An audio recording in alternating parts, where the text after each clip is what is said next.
উম্মার সম্মানিত রাহবার আল্লামা সাহেব কিবলা ফুলতুলি রহমতুল্লাহি আলাইহ সুযোগ্য উত্তরসূরি আল্লামা হুসামউদ্দিন চৌধুরী ফুলতুলি বারাকাল্লাহু ফি উমরিহি, বলেন আমিন। আজকের সম্মানিত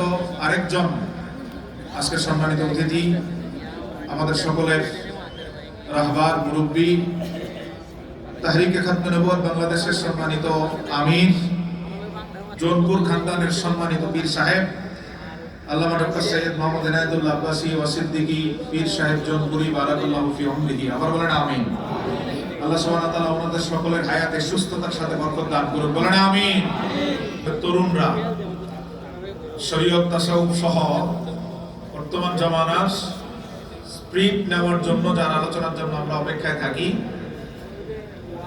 নর্থ আফ্রিকান মুসলিম অ্যালায়েন্সের সম্মানিত চেয়ারম্যান শেখ সাইফুল আজম বাবর আজহারি ভাইজান, তিনিও চলে এসেছেন, খুব কাছাকাছি আছেন, যথাসময় ইনশাআল্লাহ তাশরীফ আনবেন। হাজিরিন, আল্লাহ সুবহানাহু ওয়া তাআলা আমাদেরকে আসার বসার তৌফিক দিয়েছেন। আল্লাহর কাছে আমরা হাফেজ আলাউর রহমান টিপু ভাই, আল্লাহ ওনার হায়াতে বরকত দান করুক বলে আমিন।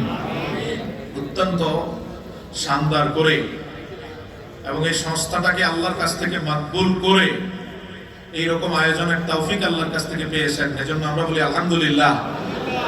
বৈরী আবহাওয়ার মধ্যে কাঙ্ক্ষিত সকল মেহমান সময় মতো উপস্থিত হওয়া, এটা আল্লাহ মাকবুলিয়ত বিহীন কোনোভাবে সম্ভব না।